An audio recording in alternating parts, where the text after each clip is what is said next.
Okay, welcome back, where we were discussing about that deposition for one after another metal ions. So, if you have a metal ion say M1, you can have a metal ion M2 or you can have a metal ion M3 of certain charge, that is N plus, M plus or P plus.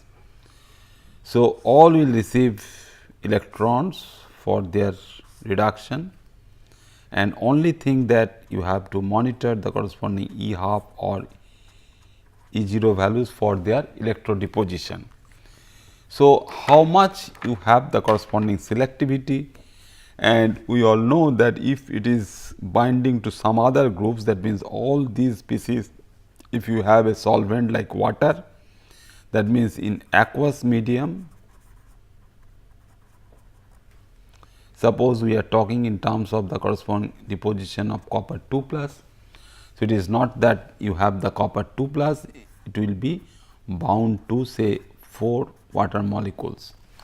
So, this aqueous species, it can be 4, or sometime we can find that it can be hexaco also. This tetraco and the hexaco species can copper 2 plus and bound to these water molecules can be deposited. So, these aqueous species can have some E half values or the E 0 values for this electrodeposition. So, just now for binding the tin, what we have seen that the tartrate ion is a chelating species, that it can bind more than one positions for this metal ion in the tetravalent state of tin.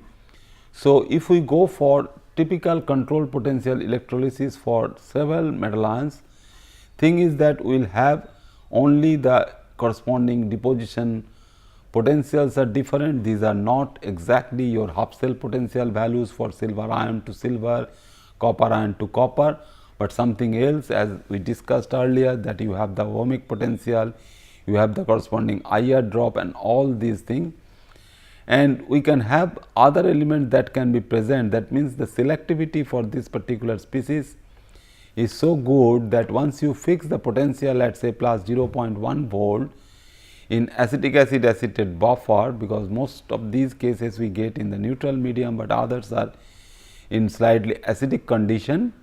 So, this is the corresponding one for silver deposition, that means acetic acid acetate buffer. We know the corresponding pH value for the acetic acid acetate buffer, and copper copper other metal ions cannot interfere there, can be present. So, selectively we can reduce silver at this particular potential value.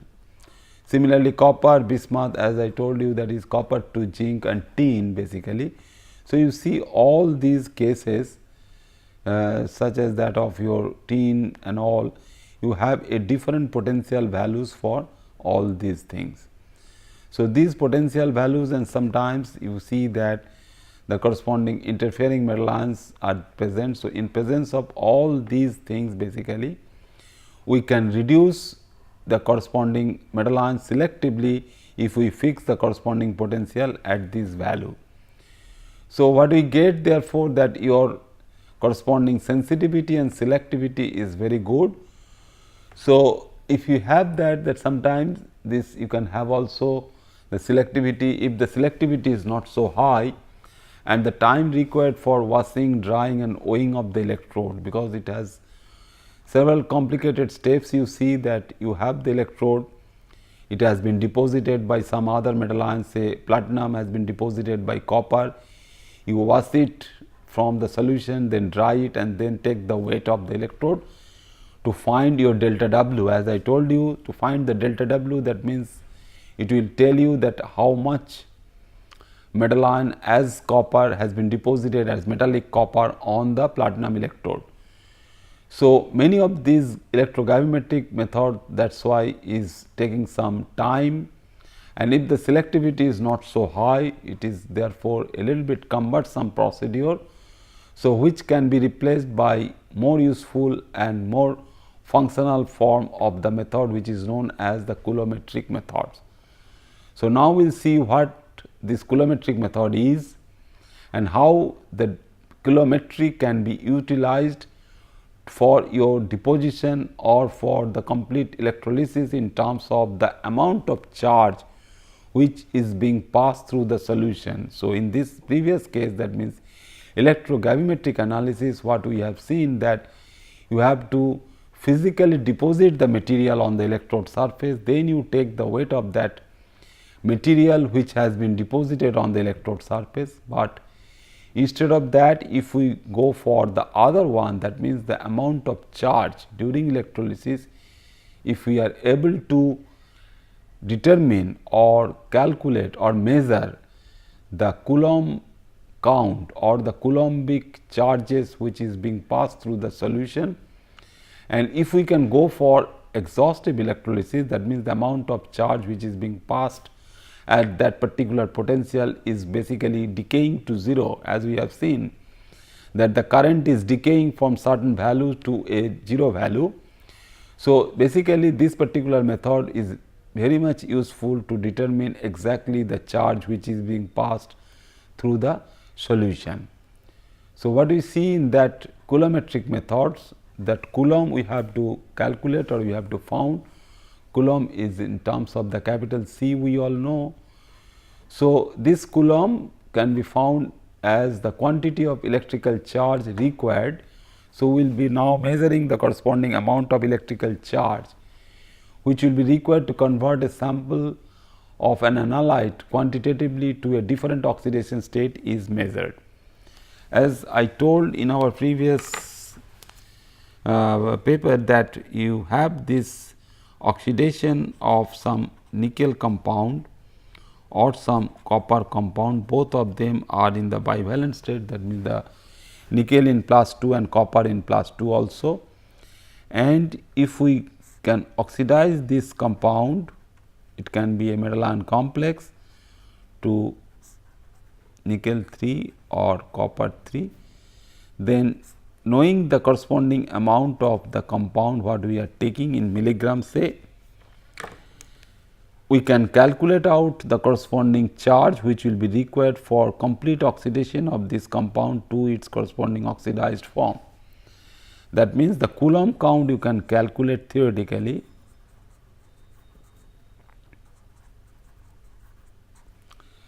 So, you know the amount of charge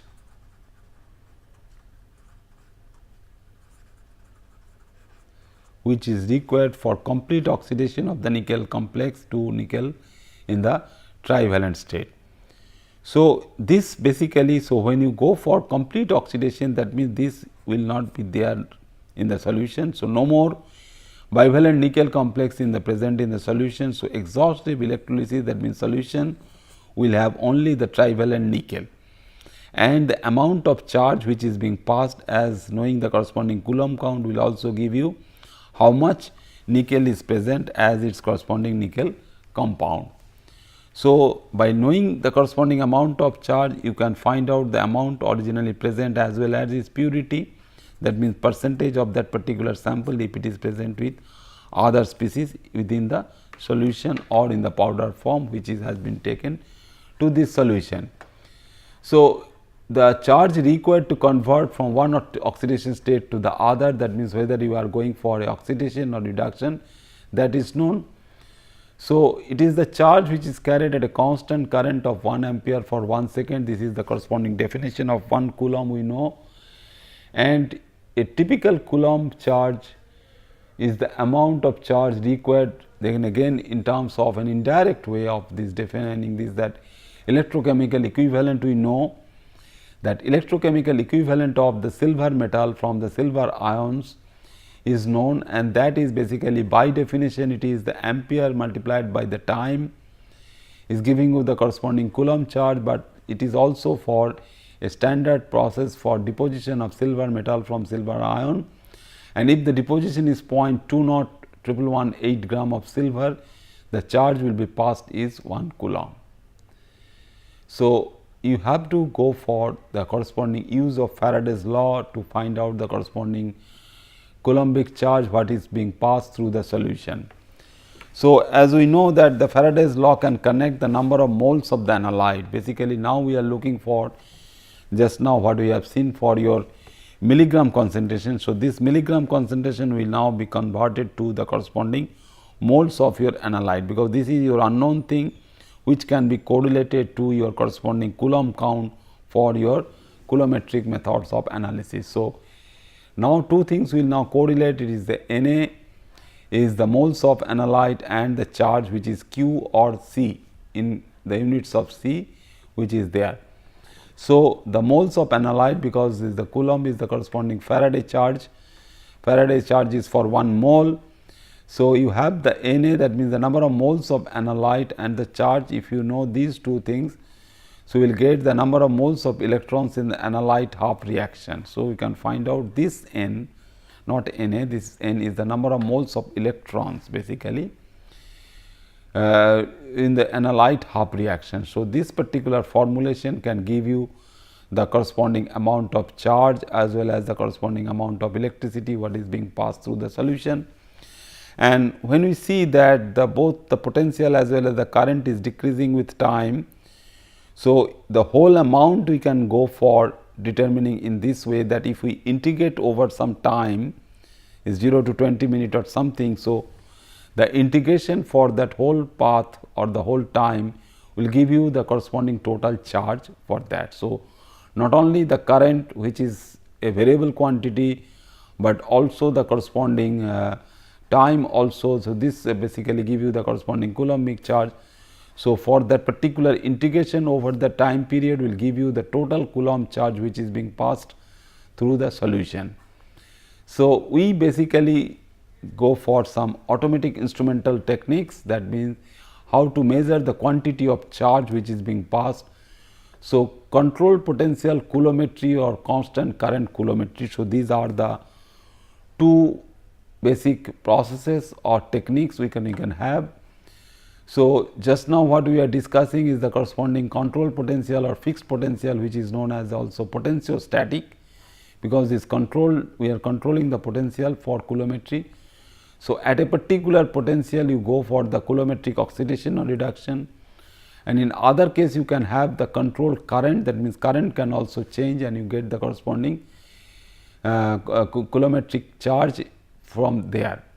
So, we are in one case we do not bother about the corresponding current, in other case we do not bother about the corresponding potential, but you are able to measure the corresponding charge. So, the first technique is your that control potential coulometry, where we get that the potential at the working electrode is maintained at a constant level. That means, whatever we have seen, that whether you have a plus 0.1 volt of potential or minus 0.6 volt of potential for two different analytes, for two different metal ions to be reduced on the platinum cathode. So, what we see here for this definition, that only the analyte is responsible for conducting charge. So, it is the analyte. So, we are pinpointing that particular analyte which is electroactive, that means which is say going for reduction, is responsible for conducting the charge. That means, whatever charge we are measuring by this coulometer is due to that particular analyte across the electrode or the solution electrode interface. So, this solution electrode interface is giving us that particular analyte which was there in the solution and reaching the electrode, and then electrode is giving the electrons, required number of electrons at that potential for the reduction of that your analyte. So, automatic instrumentation nowadays is available. So, you do not have to bother about what you can do with the instrumentation. So, what you have, the most important thing is your beaker or the electrolytic cell.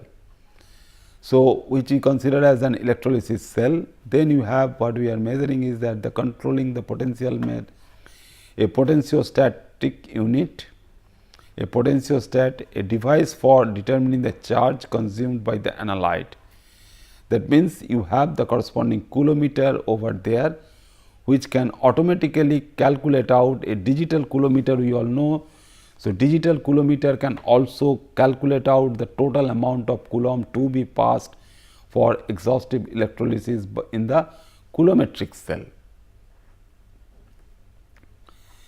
So, if you have the electrolysis cell for potentiostatic coulometry, how it looks like and what is the corresponding formation of these things.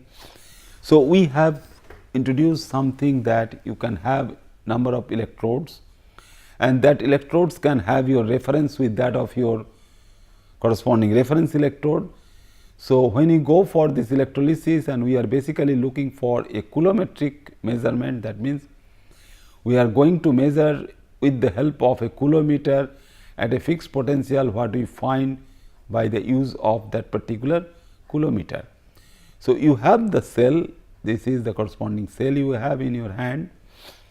So, this cell basically you have, and this particular cell can have the corresponding electrodes. So, you have the standard reference electrode as the saturated calomel electrode, you have the corresponding platinum working electrode. So, this is the platinum working electrode, and you have the corresponding counter electrode, and also you have the corresponding salt bridge tubes are available. So, counter electrode is there and the corresponding platinum electrode. So, this is the cell and the corresponding placement of the different electrodes. So, you have the reference working as well as the counter electrode. So, this is basically the same thing what we have seen earlier, that is the 3 electrode system. In the block diagram what we have seen, that particular 3 electrode system is there, and this particular thing, that means what you have this working electrode. So, platinum working electrode. So, platinum working electrode lead basically. So, that is basically the corresponding not that thing, this is the connector and this is the corresponding wire gauge. So, it is 45 mesh platinum wire gauge as your working electrode. That means you are covering the entire area, because this thing will be a very fast process, only few minutes you take for exhaustive or the complete electrolysis of the solution. And you see that there will be a color change if you go for a electrolysis or complete electrolysis from this particular wire gauge. Is not a simple Dix type of electrode or watt type of electrode as we do for potentiometric measurements, or we will see in our next class as the voltammetric measurements. But the coulometric measurements, you have to go for the corresponding surface area of the electrode is very high. So, you have the corresponding platinum wire gauge that is there, that means it has less adsorption also. So, it is a fine mesh wire gauge system, and then you have the corresponding starter, the magnetic starter from the top, the motor is over here. So, motor is connected to this starter and starter is giving you the corresponding stirring condition. So, this particular stirring condition is very useful also, because the coulometry we do under stirring condition also, because the whole solution to be stirred, because if there is something which is diffusion controlled and on the surface of the electrode, if it is not stirred, that means for an unstirred solution, the solution or the analyte which is very close to your electrode mesh or the electrode wire gauge will be reduced. So, the solution over here or the analyte concentration over here will not immediately reaching your electrode surface. That means, you do not have a homogeneous solution in terms of its decrease in concentration. That means, the concentration, that means the depleting concentration of the solution should be homogenized or mixed uniformly by a magnetic starter which can be overhead. That means, motor is over here. So, overhead magnetic starter will start this particular solution. So, that is basically a blade type of thing. So, that blade is moving very fast way and giving you this particular one. And in some time also you go for this over, if it is not from the top through this Teflon cell cap, we can have some other arrangement such that you can go for the gas, the inert gas, nitrogen, argon and helium, and you have them stopcock arrangement for drain out the corresponding material which you get through oxidation or reduction. That means, you do not need to open up the cap and remove the solution. If you have this arrangement for this, so the stopcock is basically the Teflon plus stopcock is for one way, it is moving the solution is covered with that inert gas of nitrogen. In another way, when the electrolysis is finished, you can drain out that particular material, that means the oxidized form of the solution, through this waste pipeline or waste outlet. So, this automatic instrument or the automated potentiostat, how it is useful to us is that is automated and equipped with a computer, because nowadays is the microprocessor controlled and the computer controlled thing can give rise to your automatic change in the potential values as well as the recording of the current. So, this potentiostat which we consider is that is the automated one and equipped with a computer or an electronic current integrator. That means how much current, that means as I told you that mathematically we go for the integration for the charge transfer that gives the charge in coulombs necessary to complete the reaction. That means that how much current, that current indicator will give you the total calculation for the coulombic charge, because the coulometer recording in the digital display will show you that how much current has to be passed for complete electrolysis, whether it you are going for oxidation or reduction. So, there are many number of your control potential coulometric thing. That means these are very useful also in terms of determining any unknown analyte concentration. So, your analytical technique, that electroanalytical technique is very much useful in terms of your coulometric estimation, and one such technique is your control potential, not the control current one, which is most frequently used technique is your control potential coulometric method for the analysis. And we can have large number of elements in inorganic compounds, such as 55 numbers it can have. So, experimentally people have determined 55 elements in inorganic compound. That means the species which are getting reduced or which are getting oxidized also, because the corresponding anions, the corresponding non-metallic anions can be oxidized like that of your metallic cations, which can be reduced. Then in the area of nuclear chemistry or the corresponding nuclear program, we can have uranium and plutonium. So, in the energy field, because in all the nuclear reactors we use this particular as the corresponding fuel. So, the relatively interference free determination of uranium and plutonium is required. So, these two, if the corresponding concentration as the fuel of uranium and plutonium can be determined. So, coulometric technique is also useful for the determination of these radioactive species like uranium and plutonium for their relative percentages present in this nuclear fuel, which is to be introduced for the nuclear energy production. And one very useful example can be that electrolytic determination of organic compounds. So, what we find that we have seen that metal ions can be reduced, copper ion can be reduced to give you the corresponding copper as your copper metallic deposition on the electrode, but some good organic compounds you can have. So, electrolytic determination. So, once you have, that means your species, that organic compound is electroactive, such as the very simple compound of example is your the corresponding catechol. We can take the 1,2-dihydroxybenzene. It should be electroactive.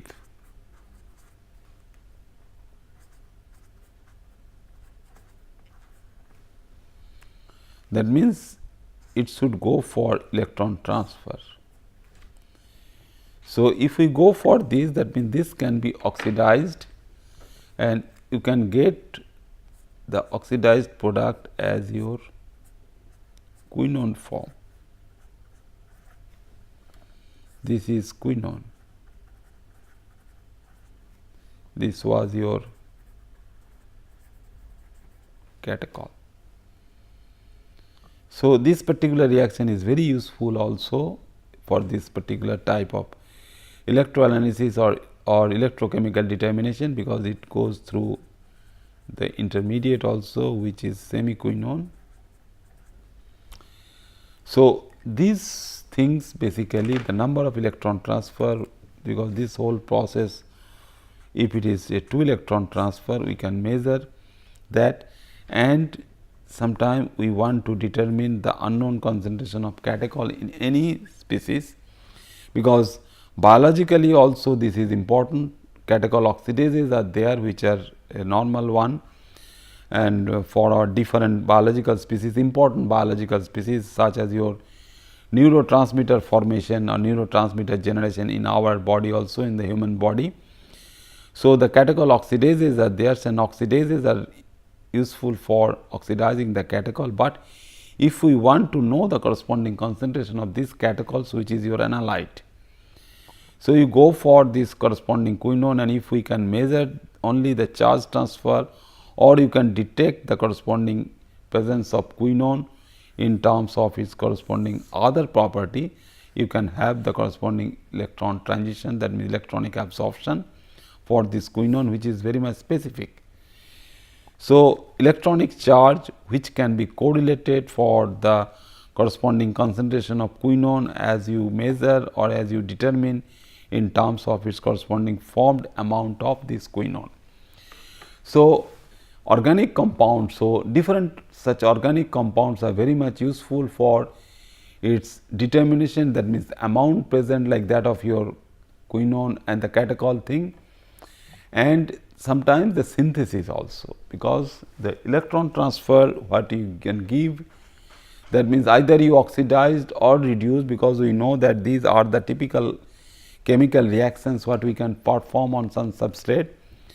So, if we have a substrate like A, and if we want to oxidize it to a product B, what we do? We add some oxidizing agent to convert A to B.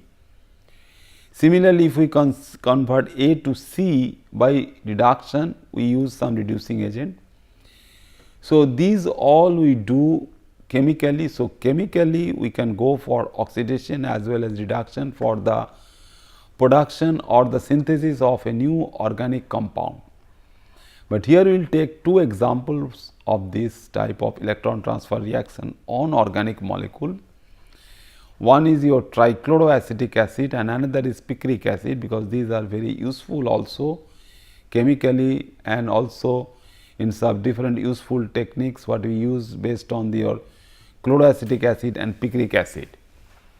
So, at a mercury cathode, now you take a mercury cathode, because mercury will not react with all these two species, and sometimes we use a dropping mercury electrode, the DAME we call the dropping mercury electrode. But if you have a pool of mercury, that means some amount of mercury on the bottom of the cell or the beaker, and whose potential is given for some conversion, that means a known potential is given to that particular thing. That means, if you have a substrate like trichloroacetic acid, this is the substrate, and which should be reduced by 2 electron 1 proton transfer, which will give you a corresponding species as your dichloroacetic acid. So, this dichloroacetic acid is produced due to the corresponding breakage of your CCl bond. So, CCl bond is being removed as chloride is coming out from this trichloroacetic acid. So, this reduction process in other way is very useful technique, that not only we are synthesizing, that means is a typical process for your electrosynthesis, and this electrosynthesis is giving rise to a new compound which is your dichloroacetic acid, but at the same time you are producing chloride anion in the reaction medium. That means, you see some organic chlorinated compound, because we know that chlorinated, that means we call as the halogen derivatives or halogenated organic compounds are not all the time very useful. But if we go in this manner, that means if we are able to take out all the chlorine, that means removal of chlorine in a stepwise manner from this molecule. Ultimately, you will produce something where we have the corresponding thing, that is you have the corresponding one as your CH, then CH2, then CH3 will be your acetic acid itself. So, whether we can go for this stepwise removal of chloride ions from trichloroacetic acid, but at least the first step is operating over here very nicely. So, this operation will tell you that you can remove chlorine, that means the carbon chlorine bond can be cleaved, and the heterolytic cleavage will give you chlorine as the chloride ion, and proton will be attached to your molecule to giving you the corresponding dichloroacetic acid, and is a typically 2 electron single proton transfer reaction, which is also useful to know, because in organic chemistry we do some conversion, but we do not care about the number of electron transfer which is being taken over there for this conversion. So, another example is trinitrophenol, we know, which is a picric acid, which is a very strong acid compared to phenol itself. So, this picric acid can be reduced nicely electrochemically, because chemically it can also be possible to reduce your nitro function to amine function, but here 3 nitro groups are present, and these 3 nitro groups can be reduced to 3 amine functions. It will be then triaminophenol. So, this triaminophenol can be obtained from there, and this is also a very interesting reaction to study, that there also that NO2 can be converted to your NH2 function, and you see that all these, that means you have 3 nitro groups, and these 3 nitro groups are being converted. That means, if you have any substrate, that also give rise to some indication for number of electron transfer for NH2 to NH3. So, will be you have to give 18 by 3, you have 3 nitro groups in it. So, 18 by 3 is your 6 electron transfer reaction. So, not only you have the corresponding 6 electron transfer reaction, but also at the same time you get 6 proton transfer reaction, because for these you have to produce the corresponding one, that means you have to produce the corresponding water molecules over there. So, if you take out both the oxygen atoms over there, so you require to have to balance it in this fashion.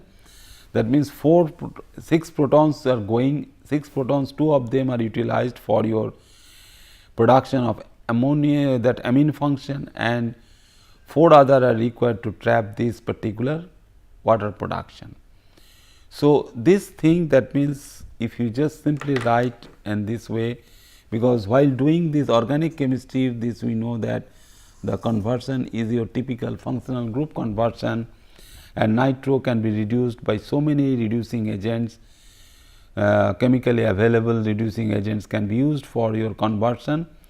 But when you go for typical electrochemical reaction, we should precisely know that how many number of electrons are getting transferred, because we are talking in terms of not only this particular thing, that you have to have the corresponding number of electron transfer for direct conversion of this nitro group to your amine function, and also the number, because in picric acid you have 3 in number. So, whether all 3 will be reduced to your amine function or not, that means whether you have a partial reduction or a complete reduction, and that also you can find out not only by identifying the product, but also by knowing the corresponding charge in from the coulometer. Okay. Thank you very much.